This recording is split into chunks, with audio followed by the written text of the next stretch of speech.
Key point 1. How to stop being a nice girl. Why do some women quickly get promoted and achieve their desired goals, while others find themselves in less desirable positions and perform menial tasks for long periods, even if they hate such work? This question doesn't have a straightforward answer. However, much in professional life depends on how well women can create and develop their brands. Some women like to remain nice girls throughout their lives. They try to avoid conflict situations and do not like to disappoint others. Instead, they want to be cared for and not burdened with responsibilities. And no one forbids them to be like that in their private life. But these traits do not benefit them at work. Professionalism comes with the ability to be direct, credible, and bold. When you know who you are, you will not let anyone doubt the quality of your work. By learning how to act in questionable situations, respond to challenges appropriately, and prioritize your career, you will make your work more valuable and change the attitude of your colleagues. This summary will help you assess the impression you are making at your company and plan your career development. Are you ready to work on improving your status and enhancing your skills? Career growth and a corner office are waiting for you. Did you know? Women who know what they want from life are often sarcastically called strong and independent.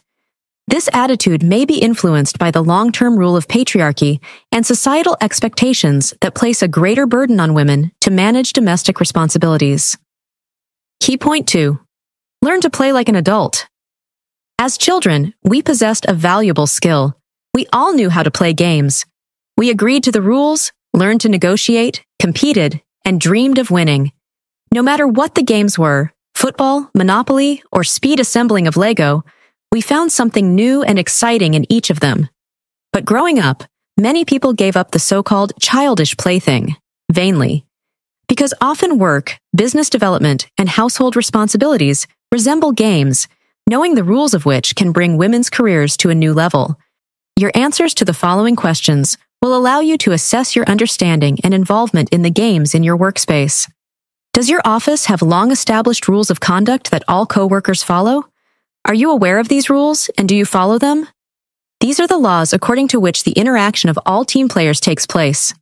What do you do when you have breaks during the working day? A short rest and chats with colleagues resemble the interval between game matches, which allows you to relax, understand people's moods, and agree on further actions. How is the last phase of your work tasks going? Do you participate in celebrating the completion of projects? Everything, as well as games, by the way, has a beginning and an end. How you summarize and analyze what you've done affects your success and likelihood of winning in the future. One of the main enemies of a successful game can be naivety. Some of us tend to trust our work partners too much and rely on their honesty, assuming they share our values.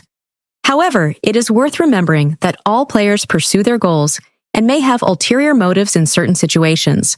That is why we should not be naive. Instead, we should be able to distinguish fact from fiction, ask for additional explanations, and listen to our intuition. If you don't understand a specific task, can't establish communication with a colleague, and feel a conflict brewing, it's time to start asking additional questions. Did you know?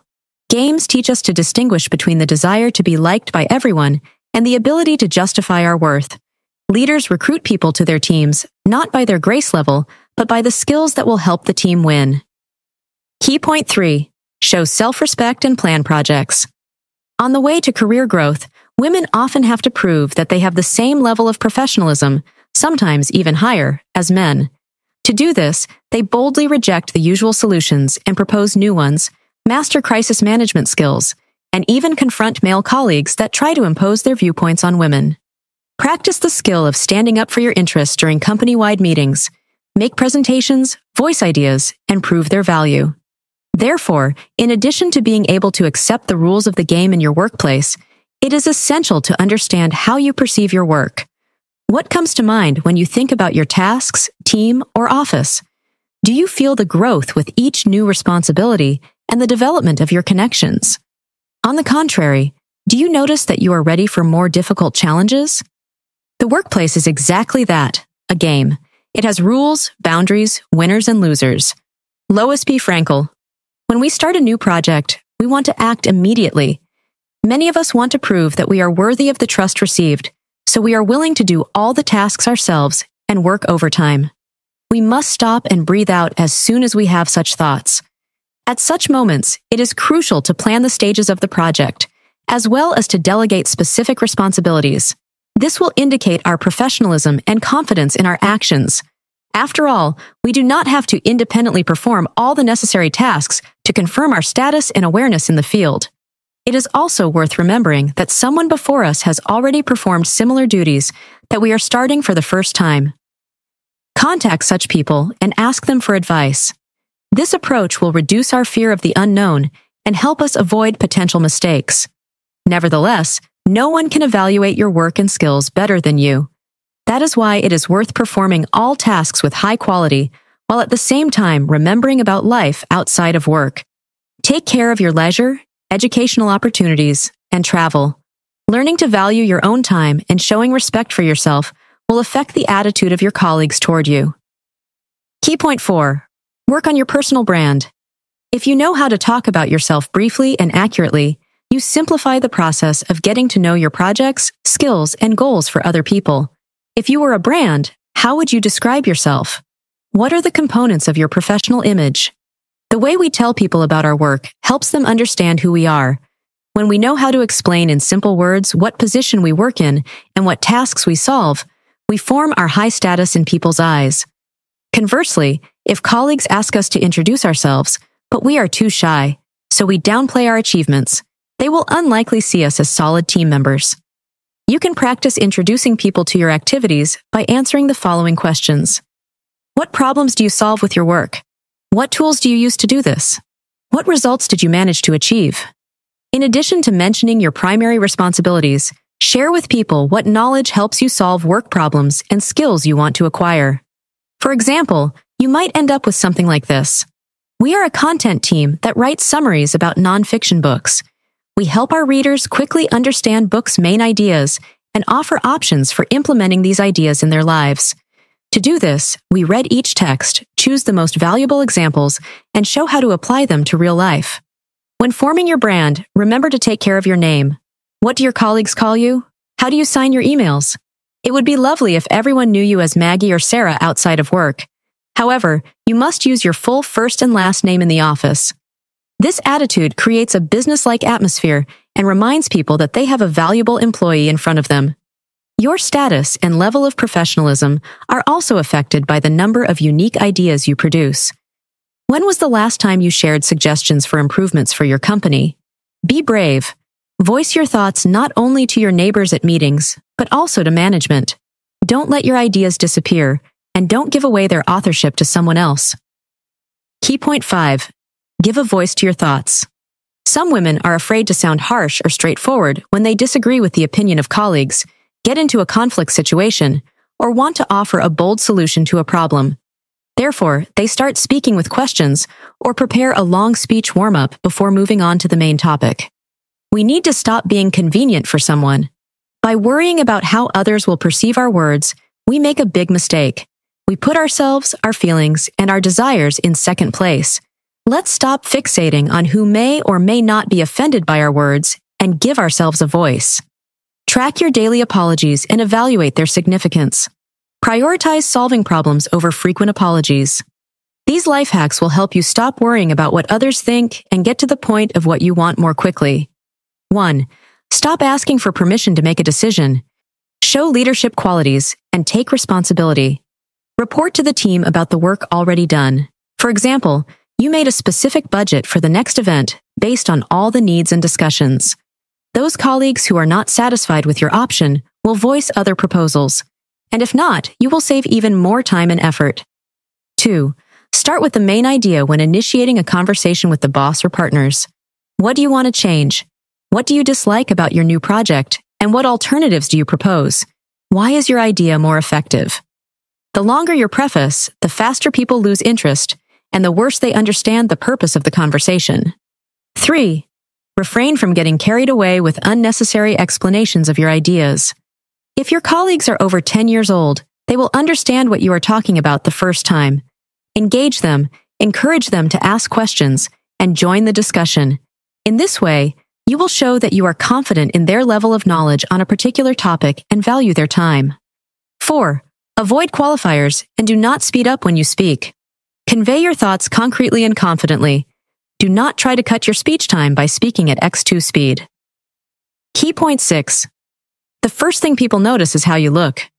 Of course, you can do your best not to be judged by your appearance. But during the first meeting, everything happens. You glance at the person before you, compare them with yourself, and instantly form a first impression. It can happen even before either of you begin to speak. The ability to make eye contact indicates your confidence level to the other person. Another confirmation that you know how to play by the company's rules is your knowledge of the work dress code. You may be a comic con star in your spare time, but you must look appropriate during office hours. In matters of dress code, another step will positively affect your career's development. Pay attention to the style of women who hold leadership positions in your company or in projects you would like to be involved in. What do they wear to work? How do they style their hair? What makeup do they choose? Based on these observations, update your style. Over time, you will notice how this has affected your confidence, behavior, and how your colleagues treat you. Accept only the advice on appearance that you can implement in less than 5 minutes.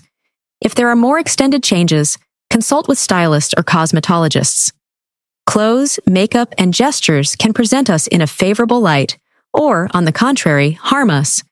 The larger the audience waiting for you, the more seriously you need to prepare.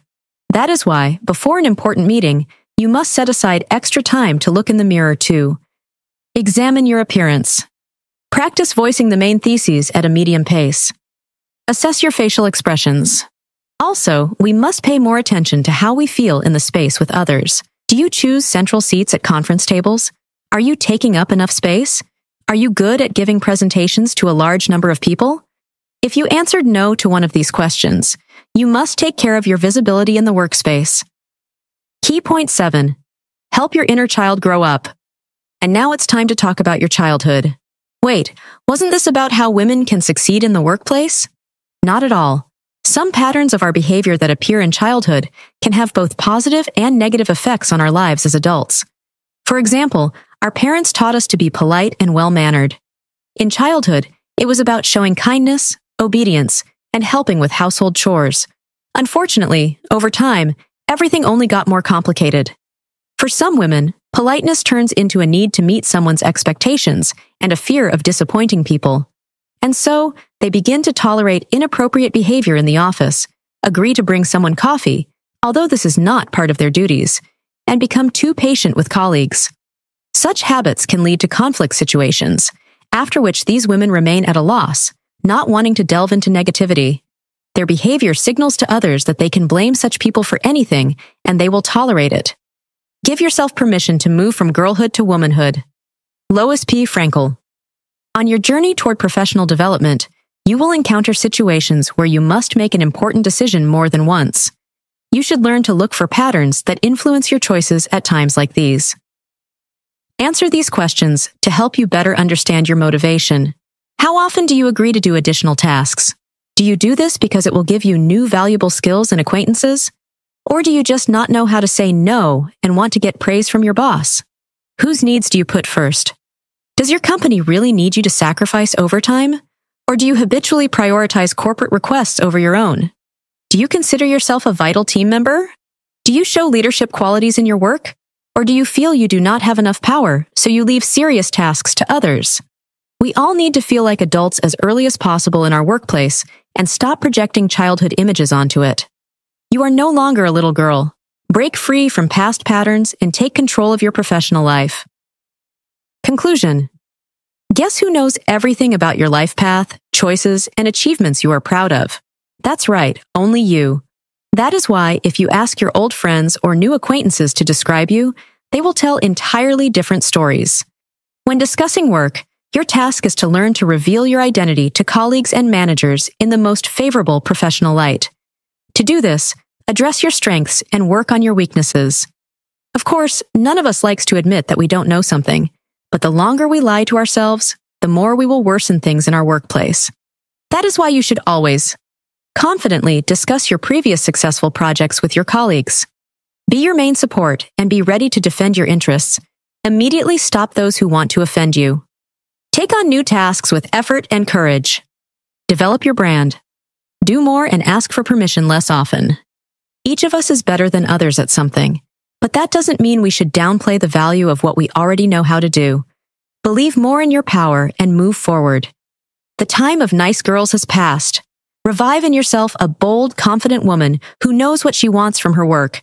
Learn to play and win in your field. Try this. Invite a colleague you don't know well to lunch and start networking. Make an appointment with a stylist and discuss your work appearance expectations. List 5 principles based on how you were raised as a child, but are no longer relevant to you.